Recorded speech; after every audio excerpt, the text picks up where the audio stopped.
Hello बच्चों, आज हम शुरुआत कर रहे हैं द्विघात समीकरण क्लास 10th का, जिसमें एक्सरसाइज 4.1 है, यानी कि प्रश्नावली 4.1 यानी कि 4.1। इसमें पहला सवाल है कि जांच कीजिए कि क्या निम्न द्विघात समीकरण है। यानी कि इस पहले सवाल के अंतर्गत में 8 सवाल दिया हुआ है और इस 8 क्वेश्चनों को आपको जांच करके यह बताना है कि यह द्विघात समीकरण है कि नहीं है। बस आपको यह बताना है कि द्विघात समीकरण है या नहीं है। जैसे समीकरण कई प्रकार के होते हैं, जैसे आप 9th में पढ़े होंगे तो 9th में पढ़ाया गया होगा एक चररैखिक समीकरण। हाई स्कूल में आ गए तो द्विघात समीकरण, इंटर में आप चले जाएंगे तो त्रिघाती समीकरण। तो आपको यह नहीं बताना कि कौन एक चररैखिक समीकरण है और कौन त्रिघाती समीकरण, बस हमको यह बताना है कि इस 8 सवालों में कौन द्विघात समीकरण है और कौन द्विघात समीकरण नहीं है। तो हम सबसे पहले कैसे पहचानेंगे कौन द्विघात समीकरण है और कौन द्विघात समीकरण नहीं है। तो सबसे पहले इसको हल कर लेंगे। हल करने के बाद जो हमारा बहुपद प्राप्त होगा, उस बहुपद में जो यक्स यानी कि चर संख्या होती है, चर और अचर को थोड़ा सा हम समझ लेते हैं। चर और अचर क्या होता है, तो जिसका प्रयोग काउंटिंग में किया जाता है उसी को हम लोग अचर कहते हैं। जैसे 1 2 3 4 जितने भी अंक होते हैं, इन सभी अंकों को गिनती में प्रयोग किया जाता है, काउंटिंग में प्रयोग किया जाता है। तो जितने भी अंक होते हैं वो अचर कहलाते हैं। और जिसका प्रयोग गिनती में नहीं किया जाता है, जैसे X Y Z A B C D के जितने भी अक्षर हैं, यह सब सारे के सारे क्या कहलाते हैं, चर कहलाते हैं। तो देखिए द्विघात समीकरण कैसे पहचानेंगे कि कौन सा द्विघात समीकरण है। तो किसी भी चर संख्या के ऊपर यानी कि पावर, उसका किसी भी चर संख्या का घात जो है अधिकतम और न्यूनतम 2 होना चाहिए, कम से कम भी 2 और अधिक से अधिक भी 2, तब वह द्विघात समीकरण है। यदि उस चर संख्या का घात यदि 2 से अधिक है या 2 से कम है तो द्विघात समीकरण नहीं है। तो देखिए तब हम पहला सवाल लगाएंगे। पहला नंबर क्वेश्चन है आपका, पहले का सवाल है x+1 का whole square equal to in bracket x-3 equal नहीं बस। तो अब इसको हम लोग क्या करेंगे, विस्तार करेंगे और इसको हल करके देखेंगे क्या आ रहा है। तो x+1 है, तो x+1 का मतलब ये हुआ कि a+b का होल स्क्वायर पे इसको तोड़ेंगे। तो सबसे पहले हम समझेंगे कि a+b का होल स्क्वायर का फार्मूला क्या होता है। तो जो यह 2 है ना बाबू, एक बार a के ऊपर आता है और एक बार b के ऊपर आता है और लास्ट में इन तीनों का आपस में मल्टीप्लाई हो जाता है। जैसे यानी a² फिर प्लस b² प्लस 2ab, इन तीनों का आपस में गुणा हो जाता है लास्ट में, तो 2ab आता है। ये होता है फार्मूला। इसी फार्मूले में जब इसको हम लोग तोड़ेंगे तो a की जगह पे x दिया है यानी x का स्क्वायर, b की जगह पे 1 दिया है यानी कि 1 का स्क्वायर, प्लस फिर क्या होता है तीनों का लास्ट में आपस में क्या होता है मल्टीप्लाई हो जाता है। तो 2 को गुणा x में करेंगे तो 2x आएगा, 2x को गुणा 1 में करेंगे तो फिर 2x आएगा। अब इस 2 का गुणा एक बार x में करेंगे और एक बार 3 में करेंगे, तो जब 2 का गुणा x में करेंगे तो हो जाएगा 2x, और यहाँ पे प्लस है। किसी भी संख्या के सामने जब कोई चिन्ह नहीं दिखाई देता है तो हम प्लस का चिन्ह मानते हैं। तो यहाँ पे है प्लस, प्लस और माइनस गुणा होगा तो माइनस, और 2 3 हो जाएगा 6। इक्वल किधर और इक्वल किधर, बराबर किधर भी बराबर किधर भी, जो चीज़ इधर है वही चीज़ अगर इधर भी है और उनका चिन्ह भी समान है तो हम उन दोनों को क्या करते हैं, काट देते हैं। देखिए 2x यहाँ भी है, 2x यहाँ भी है और इनका चिन्ह भी यहाँ भी प्लस है, और इसके सामने जब किसी भी संख्या के सामने जब कोई चिन्ह नहीं दिखाई देता है तो हम प्लस ही मानते हैं। तो इसके मतलब क्या हुआ, दोनों को हम लोग कैंसिल कर देंगे, काट देंगे। अब यहाँ बचेगा x² प्लस 1² 1 का स्क्वायर।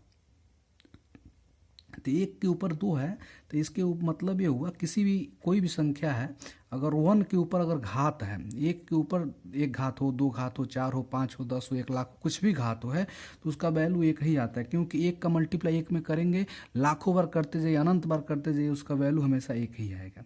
इधर है आपका -6, तो x² +1, और जब +6 है तो जब बराबर किसको इधर लेकर आएंगे तो यह क्या हो जाएगा, -6 जब बराबर किधर लेकर जाएंगे तो +6 हो जाएगा। इक्वल जब यह इधर आ गया तो इधर बचेगा क्या, 0, कुछ नहीं। तो x² और 6 और 1 जोड़ेंगे तो 7 = 0। अब यह हुआ हमारा प्राप्त हुआ। तब ये बताइए द्विघात समीकरण है कि नहीं है। तो यस, यानी कि द्विघात समीकरण है। क्यों है, क्योंकि मैं भी बताया था कि जो चर संख्या होगा उसके ऊपर अधिकतम घात यदि 2 है तो द्विघात समीकरण है। 2 घात से अगर यह कम होता है चाहे 2 से अधिक होता तब ये द्विघात समीकरण नहीं होता। तो इसको हम लिखेंगे यस, यानी कि हाँ, यहाँ लिख देंगे अतः यह द्विघात समीकरण है। इसी तरह आपका दूसरा नंबर सवाल है, इसको भी हम लोग जांच करके बताएंगे कि द्विघात समीकरण है कि नहीं है। तो दूसरा नंबर क्वेश्चन है आपका एक्स स्क्वायर माइनस 2x बराबर ब्रैकेट में -2 फिर इन ब्रैकेट 3 माइनस एक्स। इसको हम लोग सॉल्व करेंगे। ये है आपका एक्स स्क्वायर माइनस 2x बराबर, अब इस -2 का गुणा एक बार 3 में होगा और एक बार x में होगा। तो जब किसी भी संख्या के सामने कोई चिन्ह नहीं दिखाई देता है तो हम प्लस का ही चिन्ह मानते थे। जब कोनो चिन्ह नहीं दिखाई दे रहा तो हम प्लस मानेंगे। तो माइनस और प्लस का जब गुणा होगा तो माइनस, और 2 के गुणा 3 में होगा तो 2 3 जा 6। अब x में करेंगे तो माइनस और माइनस का गुणा होता है तो प्लस, और 2 का मल्टीप्लाई जब x में होगा तो 2x।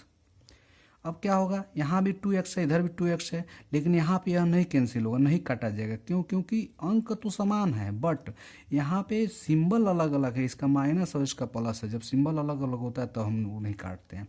तो एक्स स्क्वायर माइनस 2x, जितना चीज़ है इसको हम लोग बराबर के इधर टांग लेंगे। तो यहाँ -6 है, जब बराबर के इधर पश्चांतर करेंगे तो -6 है, तो जब इधर आएगा तो +6 हो जाएगा।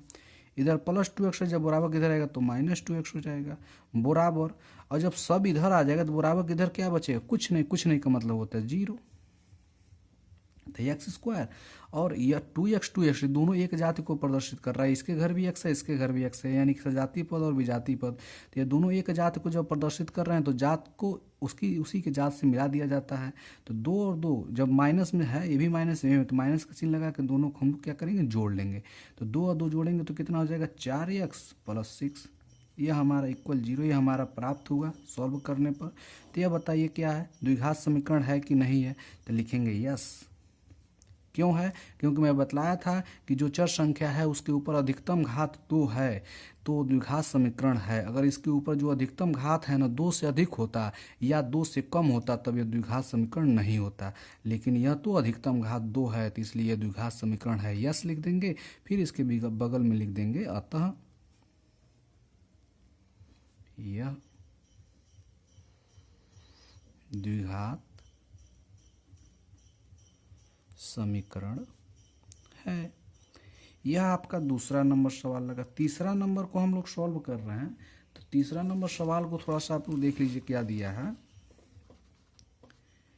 x - 2 एक ब्रैकेट में और एक ब्रैकेट में दिया है x + 1, फिर इक्वल दिया है x - 1 फिर इक्वल x + 3।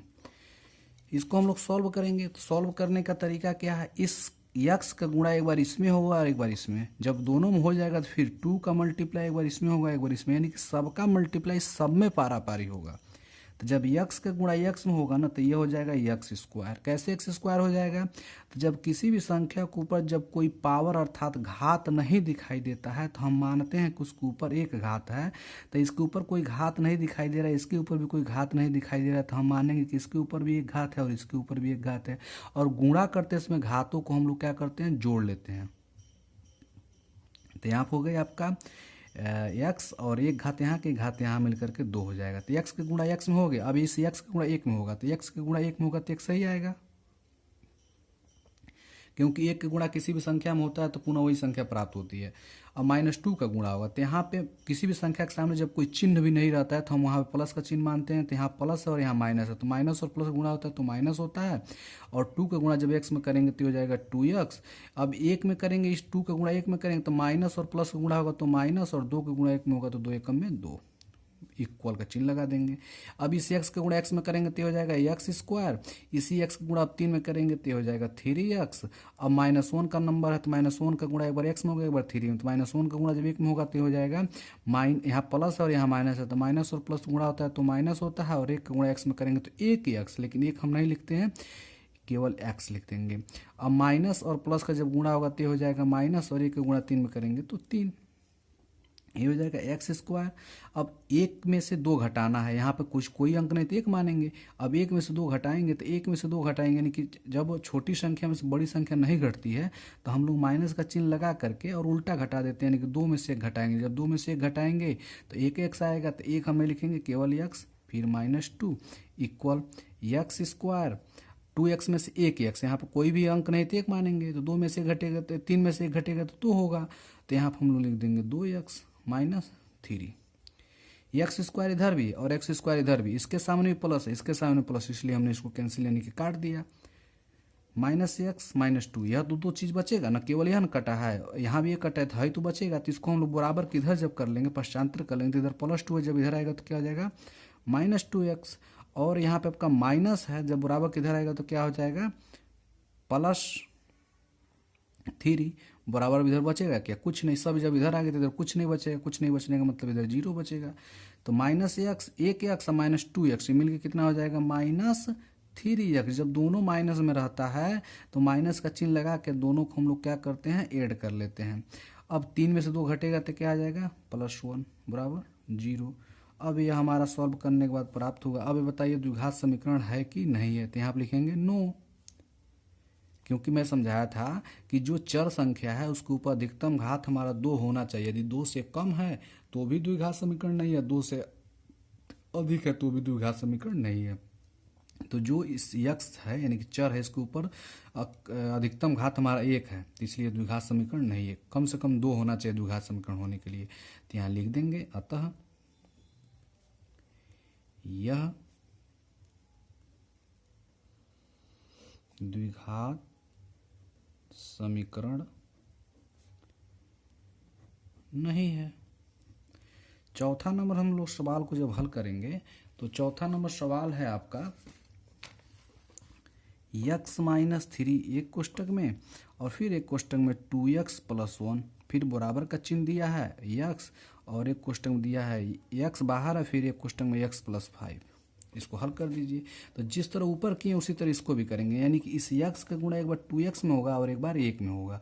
जब इन दोनों में हो जाएगा तब -3 का गुणा एक बार 2x में होगा, एक बार 1 में होगा, यानी कि पारा पारी सबका गुणा सब में पारा पारी होगा। तो जब x का गुणा 2x में होगा तो हो जाएगा, यहाँ पे कोई अंक नहीं तो 1 मानेंगे, तो 2 और 1 का गुणा होगा तो 2 ही आएगा, और x का गुणा होगा तो x² आएगा, क्योंकि घात इस पे का है, घात इस पे का मिलकर के 2 हो जाएगा। x का गुणा तो इसमें हो गया, अब 1 में करेंगे, तो जब x का गुणा 1 में करेंगे तो 1 सही आएगा। क्यों? क्योंकि किसी भी संख्या का जब 1 में गुणा करते हैं तो ही संख्या पुनः प्राप्त हो जाती है। अब -x का गुणा तो इन दोनों में हो गया, अब -3 का गुणा एक बार इसमें करेंगे और एक बार 1 में करेंगे। तो यहाँ पे माइनस है, यहाँ पे प्लस है, क्यों किसी भी संख्या के सामने जब कोई चिन्ह नहीं दिखता तो हम प्लस का चिन्ह मानते हैं। तो माइनस और प्लस का गुणा होगा तो क्या हो जाएगा -3 दूना 6x, फिर अब 1 में करेंगे तो माइनस और प्लस गुणा होगा तो हो जाएगा माइनस, और 2 का गुणा 1 में करेंगे तो 3 का गुणा 1 में करेंगे तो 3 1 में 3। इस x का गुणा में होगा तो हो जाएगा x², और x का गुणा 5 में होगा तो हो जाएगा 5x। मतलब इस x का गुणा एक बार इसमें कर दिए और एक बार इसमें कर दिए। तो अब क्या करेंगे हम लोग, 2x², एक x में से 6x घटाएंगे, तो जब 1 में 6 घटाएंगे तो नहीं घटेगा, क्योंकि हमारे पास 1 ही रुपया, किसी को हम 6 रुपया कहाँ से दे पाएंगे। तो उस कंडीशन में क्या करते हैं, जब छोटी संख्या से बड़ी संख्या नहीं घटती तो माइनस का चिन्ह लगा करके उल्टा घटा देते हैं, यानी कि बड़ी संख्या में से छोटी संख्या, तो बड़ी संख्या 5, छोटी संख्या 1 है, तो बड़े 6 में से 1 घटा देंगे तो 5x आएगा, -3 है। अब इसको बराबर से इधर पश्चांतर कर लेंगे, तो इधर +x² है तो इधर आएगा तो -x², इधर +6 है इधर आएगा तो -5x, बराबर क्या हो जाएगा 0। तो अब देखिए ये हो जाएगा 2x², 2x² अभी मत ना लिखिए। अब इसमें सजाती पद और विजातीय पद को एक साथ मिला दीजिए, तो x² इसके घर भी, x² इसके घर भी, ये दोनों एक जाति को प्रदर्शित कर रहे थे, इन दोनों को एक साथ मिला दीजिए। तो 2 में से 1 जाएगा तो 1 x², तो 1 हम नहीं लिखते हैं, केवल x² हो जाएगा। ये भी माइनस में ये भी माइनस, जब दोनों माइनस, x इसके घर भी x इसके घर भी, यानी कि दोनों एक जाति को प्रदर्शित कर रहे हैं। तो जब दोनों माइनस में रहते हैं तो माइनस का चिन्ह लगाकर दोनों को जोड़ लीजिए, 5 5 मिला कितना हो जाएगा 10x, 3 अकेला बच रहा तो -3 बराबर 0। अब इसको हल करने के बाद यह चीज़ हमको प्राप्त हुआ, तो यह क्या है, द्विघात समीकरण है, क्योंकि चर संख्या के ऊपर अधिकतम घात 2 है, ना कि 2 से अधिक है, ना कि 2 से कम है। अगर 2 से अधिक या 2 से कम रहता तो द्विघात समीकरण नहीं होता। तो अधिकतम घात 2 है, इसलिए द्विघात समीकरण है। तो यहाँ लिखेंगे यस, फिर यहाँ लिख देंगे अतः यह द्विघात समीकरण है। उसी तरह 5वां नंबर पर हम लोग सवाल लगाते हैं। 5वां नंबर सवाल है आपका, नोट करते हैं हम लोग, 2x - 1 एक ब्रैकेट में x - 3, फिर इक्वल एक ब्रैकेट में x + 5, फिर इन ब्रैकेट x - 1। इन सब का मल्टीप्लाई सब में पारा पारी होगा, तो 2x का मल्टीप्लाई जब x में करेंगे तो ये हो जाएगा 2x स्क्वायर। इस 2x का मल्टीप्लाई जब 3 में करेंगे तो यहाँ प्लस है यहाँ माइनस है, तो प्लस और माइनस गुणा होता है तो माइनस होता है, 2 3 6x। अब -1 का गुणा x में करेंगे तो हो जाएगा -x, माइनस माइनस मिल करके प्लस, और 1 के गुणा 3 में करेंगे तो 3 बराबर x के गुणा x में करेंगे तो x स्क्वायर। अब इसी x के गुणा जब इसमें होगा तो इसमें करेंगे तो प्लस है, और यहाँ माइनस है, माइनस और प्लस गुणा होता है तो माइनस होता है, और x के गुणा 1 में करेंगे तो x ही आएगा। अब 5 के गुणा दोनों में करेंगे तो 5 गुणा जब x में करेंगे तो हो जाएगा 5x, और फिर इसी 5 का गुणा जब -1 में करेंगे तो प्लस और माइनस गुणा होता है तो माइनस, और 5 गुणा 1 में होगा तो 5 एकम में 5। अब सजाती पद विजाती पद मिला दीजिए, 2x स्क्वायर, ये भी माइनस में ये भी माइनस में, जब दोनों माइनस में तो माइनस का चिन्ह लगा के 6 और 1 जोड़ेंगे तो 7x प्लस 3 बराबर x स्क्वायर। x इसके घर भी x इसके घर भी दोनों एक जाति को प्रदर्शित कर रहे हैं, तो यह है 5x और यह है 6x, तो 5x में से एक नहीं 1x है, तो 5x में से 1x घटाएंगे तो कितना हो जाएगा 4x माइनस 5। अब इसको क्या करेंगे, बराबर के इधर हम लोग को सबको पश्चांतर कर देंगे, तो ये हो जाएगा 2x square minus 7x plus 3। इधर आपका प्लस x स्क्वायर है तो जब बराबर के इधर आएगा तो माइनस x स्क्वायर हो जाएगा, चिन्ह बदल जाता है, और ये प्लस है तो ये भी चिन्ह बदल जाएगा, इधर आएगा तो क्या हो जाएगा -4x, ये भी चिन्ह बदल जाएगा, तो ये माइनस है तो क्या हो जाएगा +5 इक्वल 0। जब सब बराबर के इधर कलित बराबर के इधर बचेगा क्या, कुछ नहीं, यानी कि 0। अब इसमें सजाती पद विजाती पद जो एक जाति के उसको एक साथ मिला दीजिए, जिसकी कोई जाति नहीं उसको ऐसे उतार दीजिए, तो 2x स्क्वायर इसमें भी और x स्क्वायर इसमें भी, इसके मतलब ये दोनों एक जाति को प्रदर्शित कर रहे हैं, तो 2 में से 1 घटाएंगे तो 1x स्क्वायर, तो 1 लिखते नहीं केवल x स्क्वायर हो जाएगा। अब x इसके घर भी x इसके घर भी दोनों एक जाति को प्रदर्शित कर रहे हैं, तो इन दोनों को एक साथ मिला देंगे, तो जब दोनों माइनस में है तो जब दोनों माइनस में रहता है तो हम लोग माइनस का चिन्ह लगा लेते हैं और दोनों केट कर लेते हैं, तो 7 और 4 जोड़ेंगे तो 11x। अब अंक देखिए, तो यहाँ पे 3 है और यहाँ 5 है, यह दोनों एक जाति को प्रदर्शित कर रहे हैं, अचर वाले पद हैं सब, तो 5 और 3 कितना हो जाएगा 8 बराबर 0। तो अब इसको हल करने के बाद जो प्राप्त होगा हमको यह क्या बताएंगे, यह द्विघात समीकरण है कि नहीं है, तो बताइए यह द्विघात समीकरण है। यस, क्यों, क्योंकि जो चर संख्या होती है उस पर अधिकतम घात 2 होनी चाहिए द्विघात समीकरण होने के लिए, तो यह द्विघात समीकरण है, तो ये लिख देंगे अतः यह द्विघात समीकरण है। अब हम लोग 6ठा नंबर सवाल लगाएंगे।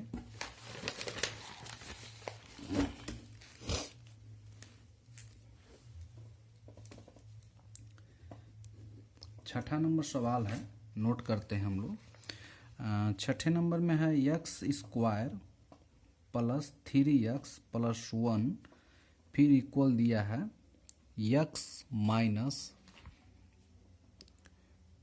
2 का होल स्क्वायर।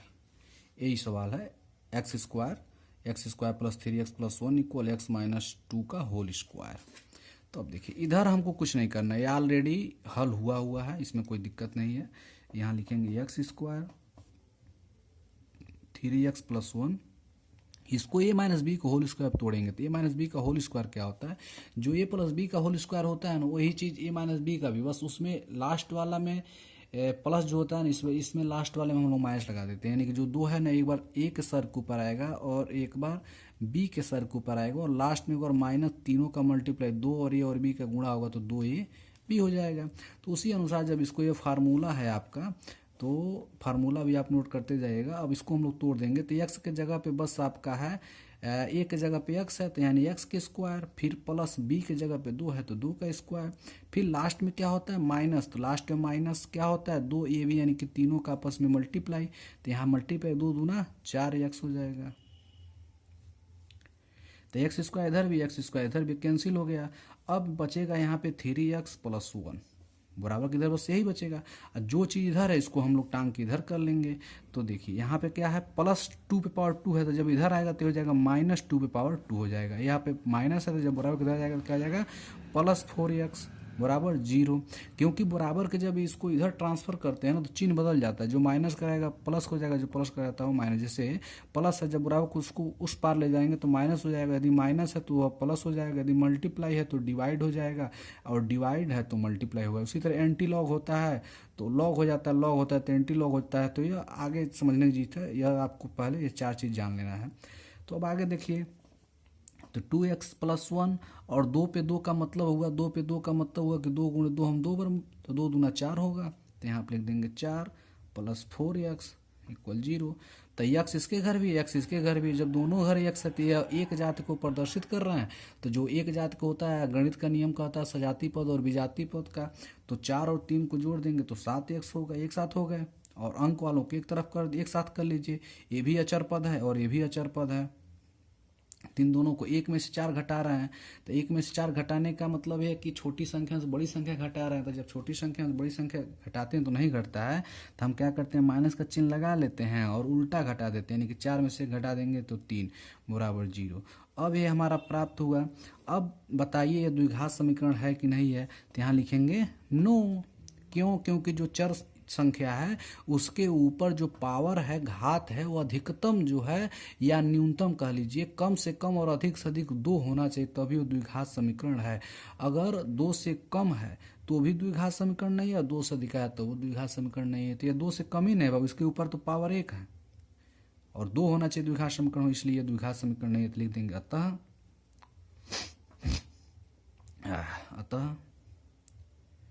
यह द्विघात समीकरण नहीं है। उसी तरह हम लोग 7वां नंबर लगाते हैं। 7वां नंबर सवाल आप लोग थोड़ा सा देख लीजिए क्या है, x+2 का होल क्यूब और इक्वल 2x, फिर ब्रैकेट में x² - 1, यानी कि सवाल हम लिख लेते हैं x+2 का whole cube equal 2x in bracket x² - 1। इसी को हम लोग जब सॉल्व करके लास्ट में जब देखेंगे तब पता चलेगा कि बहुपद है, द्विघात समीकरण है या नहीं है। तो यह x+2 का होल क्यूब है, तो a + b का होल क्यूब का पहले फार्मूला आप समझिए। तो a + b का होल क्यूब क्या होता है, जो 3 होता है, एक बार a के सर के ऊपर आता है, एक बार b के सर के ऊपर, और एक बार इन तीनों का आपस में मल्टीप्लाई, और एक बार जो लास्ट में यह चीज़ रहता है उसी को हम लोग उतार देते हैं। देखिए, a पर क्यूब, b पे क्यूब प्लस 3a और b का सबका आपस में गुणा 3ab हो जाएगा। जो चीज़ यहाँ है उसी को हम लोग लास्ट में ब्रैकेट में a + b लिख देते हैं, बस। अब क्या करेंगे, उसी अनुसार इसको तोड़ दीजिए। तो यहाँ a की जगह पे x है तो x का क्यूब, और b की जगह पे 2 है तो 2 का क्यूब, फिर प्लस 3ab यानी कि तीनों का आपस में मल्टीप्लाई, तो 3 दूना 6x, तो यहाँ 6x, फिर ब्रैकेट में जो चीज़ रहता है यानी कि x+2 उतार दीजिए, बराबर का चिन्ह है, बराबर का चिन्ह। तो इसके बाद ये हो जाएगा आपका x पे क्यूब, और 2 पे 3 का मतलब हो जाएगा आपका 2 × 2 × 2 3 बार कर देंगे। जैसे 2 पे 3 है तो इसको हम लोग 2 × 2 × 2 अगर 3 बार करते हैं, 2 दूना 4 दूना 8 ही तो आएगा, 8 होएगा, प्लस इस 6x का गुणा एक बार x में होगा तो हो जाएगा 6x², और इसी 6x का गुणा एक बार 2 में होगा तो 6 दूना 12x। इधर है आपका 2x पे क्यूब - 2x।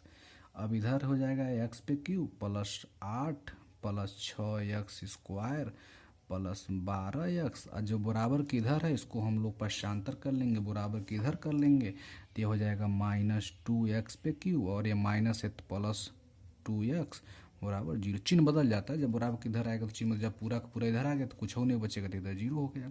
अब जोन एक जाति के उसको एक साथ मिला लीजिए, तो यहाँ पर x³ यहाँ भी है और x³ यहाँ भी है, दोनों एक जाति को प्रदर्शित कर रहे हैं, तो इन दोनों को हम लोग एक जाति में मिला देंगे। तो यहाँ पे 2 है और यहाँ पर 1 है, तो 1 में से 2 घटेगा नहीं, क्योंकि एक छोटा है। जब छोटी संख्या से बड़ी संख्या नहीं घटती है तो हम माइनस का चिन्ह लगा के और उल्टा घटा देते हैं, यानी कि 2 में से 1 घटाएंगे तो कितना आएगा, 1 x³, तो एक हमें लिखते हैं x पे क्यूब। तो यह दोनों एक जाति के थे, एक साथ जात से मिला दिया। x² कहीं इसमें है, ये नहीं है x² वाला, तो x² का कोई जात नहीं है, तो 6x² से उतार देंगे, 12x और यहाँ पे 2x, तो 12x और 2x जोड़ लेंगे, क्योंकि दोनों एक जाति को एक साथ कर लीजिए, तो 12 2 कितना होता है 14x। और अंक कौन कौन बच रहा है, तो अंक बच रहा है यहाँ पे 8 8 के बाद कोई अंक नहीं है इसमें, तो बस यहाँ लिख लेंगे +8 बराबर 0। तो ये आपका हो गया। अब यह हमारा प्राप्त हुआ। तब इसमें बताना है कि कौन सा समीकरण है, द्विघात समीकरण है कि नहीं है। तो यहाँ लिख देंगे नो। क्यों नहीं है? तो मैं बताया था जो चर संख्या होती है उसके ऊपर अधिकतम घात 2 होना चाहिए, और यहाँ पर तो अधिकतम घात 3 हो गया, इसलिए द्विघात समीकरण नहीं है। 2 से अधिक नहीं होना चाहिए, 2 से कम नहीं होना चाहिए। तो यहाँ 2 से अधिक हो गया, इसलिए द्विघात समीकरण नहीं है। तो यहाँ लिख देंगे अतः यह द्विघात समीकरण नहीं है। उसी तरह हम लोग 8वां नंबर सवाल लगाएंगे। तो 8वां नंबर सवाल आप देख लीजिए, x पे क्यूब है, तो यहाँ हम लिख लेंगे x पे क्यूब -4x², फिर है आपका -x, फिर +1 इक्वल x - 2 का होल क्यूब। तो हम लोग सबसे पहले यहाँ हम समझ लेंगे कि a - b का होल क्यूब क्या होता है। तो जैसे a + b का होल क्यूब होता था उसी तरह a - b का भी होगा, तो बस उसमें प्लस होता था, इसमें सब में माइनस हो जाएगा। तो a पर क्यूब माइनस b पे क्यूब -3ab, तो ये हो जाएगा 3ab, और लास्ट में इनको उतार देंगे तो a - b। तो उसी तरह इसको, तो ये तो सॉल्व हुआ, इसको कुछ नहीं करना है। तो x पे क्यूब -4x² -x +1, इसको तोड़िए तो a के जगह पे x है तो x का क्यूब, माइनस b के जगह पे 2 है तो 2 का क्यूब, -3ab, 3 का सब में मल्टीप्लाई हो जाए, 3 दूना 6x, और फिर क्या है x - 2, ये जो है उसको उतार देंगे।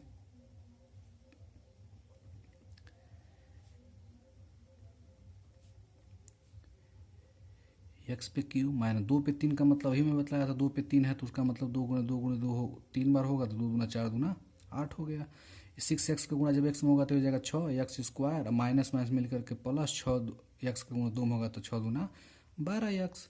तब देखिए x पे क्यूब इधर भी है और x पे क्यूब आपका इधर भी है, तो कैंसिल हो जाएगा। ठीक, अब यहाँ बचेगा आपका कितना, -4x² -x +1, और जितना यह चीज़ बचा है बराबर की इधर, इसको हम लोग बराबर की इधर टांग के जब लाएंगे तो ये -8 है तो इधर आएगा तो +8 हो जाएगा, -6x² है तो आएगा तो +6x² हो जाएगा। उसी तरह प्लस है तो इसको आएगा तो -12x हो जाएगा। बराबर जब सबको टांग किस बगल ला दिए, इधर बचेगा क्या, कुछ नहीं, यानी कुछ नहीं का मतलब होता है 0। अब फिर सजाती पद और विजाति पद जौन एक जाति के उसको उस जात से मिला दीजिए, तो x² इसके घर भी, x² इसके घर भी, मतलब यह प्रदर्शित हो रहा है कि दोनों यह एक जाति के हैं। तो 6 में से 4 घटा देंगे क्योंकि जोड़ है और घटाना है, तो 6 में से 4 घटेगा तो 2x², तो ये दोनों ही मिल गया। अब x इसके घर भी है और x इसके घर भी है, दोनों एक जाति को प्रदर्शित कर रहे हैं, तो ये भी माइनस में, ये भी माइनस में है। तो जब दोनों माइनस में रहता है तो हम क्या करते हैं, माइनस का चिन्ह लगा करके और दोनों को जोड़ लेते हैं। तो 12 और 1 जोड़ेंगे तो कितना होगा, 13x। अब बच कौन रहा है, अचर पद, यानी कि 8 और 1, तो 8 और 1 जोड़ेंगे तो कितना होगा, 9 बराबर 0। अब यह बताना है आपको क्या है, तो यह द्विघात समीकरण यस, यहाँ लिखेंगे अतः यह द्विघात समीकरण है। ठीक है, अब हम लोग आगे पढ़ते हैं नेक्स्ट वाले पे। अब नेक्स्ट क्वेश्चन है दूसरा नंबर, तो और पहला में 8 सवाल था तो दूसरा में 4 सवाल है। दूसरा में क्या है, कह रहा है कि निम्न स्थितियों को द्विघात समीकरणों के रूप में निरूपित कीजिए। ये 4 क्वेश्चन है ना, इस चारों क्वेश्चनों को हल नहीं करना है, बस निरूपित कर देना है। इन चारों को निरूपित करना है किस रूप में, द्विघात समीकरण के रूप में निरूपित कर दीजिए। पहला नंबर सवाल पढ़िए, कह रहा है एक आयताकार भूखंड का क्षेत्रफल 528 मीटर स्क्वायर है। भूखंड का मतलब भूमि का एक टुकड़ा, भूखंड, भू मतलब भूमि और खंड मतलब एक टुकड़ा, और आयताकार का मतलब आयत के आकार का खेत है। और आयत किसे कहते हैं, तो जिसके चारों एंगल यानी कि चारों कोण जो है 90-90 डिग्री का बनता हो, और जिसके आमने और सामने की भुजा आपस में क्या हो, बराबर होती हो, लेकिन उसकी चारों भुजा आपस में बराबर न हो। जैसे मान लीजिए खेत है आपका इस प्रकार का, इसी को हम लोग आयत कह लेंगे, देखिए जिसके इसके आमने और सामने की भुजा आपस में बराबर है। देखिए इस जितना लंबा इधर उतना ही लंबा इधर है, जितना लंबा इधर उतना ही लंबा इधर है। यहाँ भी 90, यहाँ भी 90, यहाँ भी 90, चारों कोण में 90 90 बनेगा। लेकिन ये चारों कोण चारों भुजा आपस में बराबर नहीं होती है, नहीं तो वो वर्ग बन जाएगा। तो मान लीजिए यही भूमि का एक टुकड़ा है, इसका क्षेत्रफल है 528 और 28 मीटर स्क्वायर, क्योंकि क्षेत्रफल मीटर स्क्वायर में ही होता है। आगे फिर कह रहा है कि क्षेत्र की लंबाई मीटरों में चौड़ाई के 2 गुने से 1 अधिक है, हमें भूखंड की लंबाई और चौड़ाई ज्ञात करनी है। ये हमारा प्रश्न हो गया। प्रश्न के बाद हम लोग क्वेश्चन देखते हैं। तो ये दूसरा का पहला नंबर क्वेश्चन है, तो इसको देखिए। हमको यह नहीं मालूम है कि इस आयताकार भूखंड का लंबाई कितना है और चौड़ाई कितना है, लेकिन इतना जरूर मालूम है कि इसका जो लंबाई है वो चौड़ाई के 2 गुने से 1 अधिक है, और इतना भी मालूम है कि इसका क्षेत्रफल 528 है। तब यहाँ हमको लिखना पड़ेगा कि माना भूखंड का चौड़ाई बराबर x मीटर। जब चौड़ाई x मीटर हो गया तब लंबाई क्या होगा। सवाल में कह रहा है कि जो लंबैया है वो चौड़ाई के 2 गुना से 1 अधिक है, तो मतलब इसके चौड़ाई के 2 गुना मतलब 2 से गुणा कर देंगे, 2 गुना से 1 अधिक है। अगर कहता है 1 कम है तो 1 घटा देते, लेकिन 1 अधिक कह रहा है। तो चौड़ाई ये हो गई और लंबाई ये हो गई, और क्षेत्रफल भी दे दिया है। सवाल में आयताकार भूखंड का क्षेत्रफल दे दिया है 528 मीटर स्क्वायर। तो बस हम लोग सूत्र लिख लेंगे, लंबाई गुणे चौड़ाई। ये किसका फार्मूला होता है, तो आयत का क्षेत्रफल का फार्मूला है। आयत का क्षेत्रफल फार्मूला होता है लंबाई गुणे चौड़ाई। तो लंबाई हमने क्या माना है x, और चौड़ाई हमने क्या दिया है 2x + 1। और आयत का क्षेत्र क्या है, क्षेत्रफल क्या है, सवाल में पहले ही दे दिया है कि 528 है। तो इस x का गुणा एक बार इसमें होगा और एक बार एक में होगा। तो जब x का गुणा 2x में होगा तो हो जाएगा 2x स्क्वायर। इसी x का गुणा जब 1 में होगा तो x ही प्राप्त होगा, क्योंकि मैं पहले वाले सवाल में भी बतला चुका हूँ कि किसी भी संख्या का, चाहे वो संख्या कुछ भी क्यों ना हो, जब 1 में उसका मल्टीप्लाई होगा तो वही संख्या फिर आ जाएगा। इधर है आपका 528, तो यह हो जाएगा आपका 2x + x, इधर प्लस 528 जब बराबर किधर आएगा तो हो जाएगा -528। बराबर इधर या बचेगा कि आप 0, क्योंकि अब जब इधर आ गए तो बचा 0। तो हमको बस यही निरूपित करना था। अब इसको हल करेंगे तो लंबाई और चौड़ाई ज्ञात हो जाएगा, लेकिन हमको ज्ञात नहीं करना है, उसी के द्विघात समीकरण के रूप में इसको निरूपित कर देना था। तो ये पहला नंबर, दूसरा का पहला नंबर सवाल का आंसर हो गया। अब दूसरा का दूसरा नंबर समझेंगे। दूसरा का दूसरा नंबर सवाल में कह रहा है कि 2 क्रमागत धनात्मक पूर्णांकों का गुणनफल 306 है, हमें पूर्णांकों को ज्ञात करना है। देखिए कह रहा है 2 क्रमागत संख्याओं का गुणनफल 306 है। हमको वो संख्या नहीं मालूम है कि कौन कौन क्रमागत 2 संख्या है, लेकिन इतना जरूर मालूम है कि उन दोनों का गुणनफल जो है ना वो 306 है। ठीक है, तो सबसे पहले हम समझेंगे क्रमागत किसे कहते हैं। क्रमागत का मतलब जैसे 5 के बाद 8 आ जाते, क्रमागत थोड़ी ना है, क्रम से थोड़ी ना आया, बीच में गैप हो गया। 13 के बाद 20 आ जाए तो क्रमागत थोड़ी ना हुआ। 20 के बाद 77 आ जाए, क्रमागत नहीं हुआ। 20 के बाद अगर 22 आ जाए तो क्रमागत नहीं हुआ। 28 के बाद 31 आ जाए तो क्रमागत नहीं हुआ। क्रमागत का मतलब जो क्रम से आया हो, गिनती में जो क्रम से हो, उसी को हम लोग कहते हैं क्रमागत। जैसे 5 के बाद 6 आए, एक क्रमागत है। 8 के बाद 9 आए, एक क्रमागत है। 16 के बाद 17 आए, एक क्रमागत है। 19 के बाद 20 आए, एक क्रमागत है। तो क्रमागत संख्या ज्ञात करने के लिए क्या करते हैं, जब एक संख्या हमको प्राप्त हो जाती है तो उसका अगला क्रमागत संख्या अगर ज्ञात करना है तो उसमें हम एक ऐड कर देते हैं। ठीक है, तो जैसे मान लीजिए अगर 19 है और 19 का अगला क्रमागत संख्या ज्ञात करना है तो हम 19 + 1 कर देंगे, यानी कि अगला क्रमागत संख्या 20 हो जाएगा। तो उसी तरह हमें यहाँ पर लिखना पड़ेगा, क्योंकि हमको तो संख्या मालूम ही नहीं है, तो यहाँ लिखना पड़ेगा माना पहली संख्या बराबर x, तब दूसरी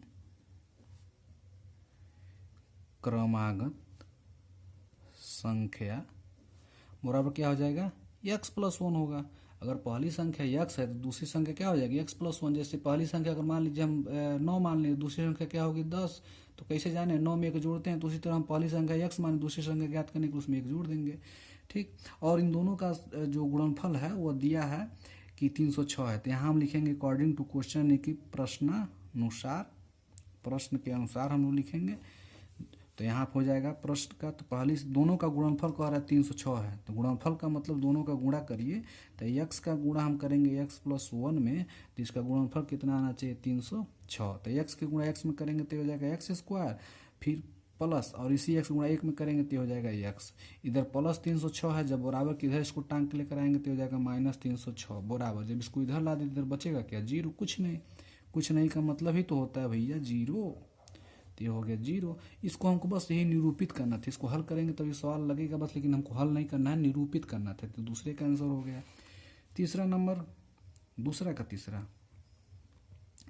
तीसरा कह रहा है, सवाल पढ़िए पहले, कह रहे रोहन की माँ उससे 26 वर्ष बड़ी है, उनके आयु वर्षों में का गुणनफल अब से 3 वर्ष पश्चात 360 हो जाएगी, हमें रोहन की वर्तमान आयु ज्ञात करनी है। तो देखिए यहाँ हम सबसे पहले लिखेंगे कि माना रोहन की वर्तमान आयु x वर्ष, तो जब रोहन की आयु अगर x वर्ष है तब माँ की वर्तमान आयु, अगर रोहन इस समय x वर्ष का है तो उसकी माँ का उम्र हो जाएगा x + 26 वर्ष, क्योंकि रोहन की मम्मी जो है रोहन से 26 वर्ष बड़ी हैं, तो अगर रोहन की उम्र x है तो रोहन की माँ की उम्र x + 26 हो जाएगा। फिर आगे कह रहा है कि 3 वर्ष पश्चात, तो 3 वर्ष पश्चात रोहन के माँ के और रोहन की उम्र का गुणनफल 360 हो जाएगा, तो हम पहले लिखेंगे 3 वर्ष पश्चात रोहन की आयु, अगर हम आज मान लीजिए कि अगर आज हम 25 साल के हैं तो 3 साल के बाद हमारा उम्र हो जाएगा 28 साल, अगर हम आज 30 साल के हैं तो हमारा 3 साल की उम्र हो जाएगा 33 साल। तो उसी तरह रोहन आज एक x वर्ष का है तो 3 साल पश्चात उसका उम्र हो जाएगा x + 3, उसकी उम्र में 3 वर्ष बढ़ जाएगा 3। तो उसी तरह तब 3 वर्ष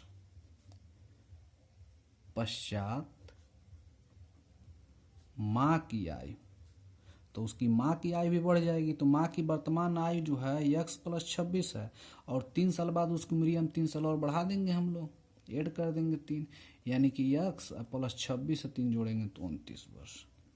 और प्रश्न कह रहा है कि इन दोनों के 3 वर्ष पश्चात वाला जो उम्रिया है, इन दोनों उम्रियों का गुणनफल 360 है, यानी कि अब यहाँ लिख लेंगे प्रश्नानुसार अकॉर्डिंग टू क्वेश्चन। तो प्रश्न के अनुसार हम अगर लिखते हैं तो 3 वर्ष पश्चात रोहन की उम्र है x + 3 और उसकी मम्मी की उम्र जो है x + 29 है, और इन दोनों का आयु यानी कि उम्र का x वर्ष, ठीक है। तो आयु का गुणनफल जो है 360 है, बस इसको हल कर लीजिए। तो x का गुणा, तो x के गुणा जब x में करेंगे तो हो जाएगा x², इसी x का गुणा जब 29 में करेंगे तो हो जाएगा 29x, तो x का गुणा इन दोनों में हो गया। अब 3 का नंबर, 3 का मल्टीप्लाई x में करेंगे तो हो जाएगा 3x, और फिर प्लस 3 का गुणा जब 29 में करेंगे तो हो जाएगा 87 = 360। अब यहाँ हो जाएगा x² + 29 और 3 जोड़ लेंगे क्योंकि दोनों एक जाति के हैं, क्योंकि इसके घर भी x है इसके घर भी x है, तो जब दोनों एक जाति के हैं तो इसको एक साथ मिला लीजिए। 29 और 3 जोड़ेंगे तो कितना हो जाएगा 32x, प्लस इधर है 87, इधर प्लस 360, जब बराबर किधर आएगा तो क्या हो जाएगा -360 बराबर, इधर बचेगा क्या 0, यानी कुछ भी नहीं। तो x² + 32x, 87 में से 360 घटा लेंगे। तो देखिए जब छोटी संख्या से बड़ी संख्या नहीं घटती है तो हम क्या करते हैं, माइनस का चिन्ह लगा लेते हैं, अब माइनस का चिन्ह लगाने के बाद उल्टा घटा देते हैं, यानी कि बड़ी संख्या में से छोटी संख्या है, तो 360 बड़ी है, इसमें छोटी संख्या घटा लेंगे तो 10 में से 7 जाएगा तो 3, यहाँ बचा आपका 5 हासिल, 15 में 60 जाएगा तो 7, और यहाँ 2, यानी कि 273 बराबर 0। तो हमको बस निरूपित करना है, द्विघात समीकरण के रूप में निरूपित। देखिए ये द्विघात समीकरण के रूप में क्या हो गया, निरूपित हो गया, यही हमारा क्या हो गया आंसर। देखिए ये दूसरा का दूसरा में भी हम लोगों ने द्विघात समीकरण है, इसमें भी देखिए द्विघात समीकरण, केवल हम लोग को द्विघात समीकरण के रूप में निरूपित कर देना था। इसके बाद हम लोग नेक्स्ट क्वेश्चन लगाते हैं।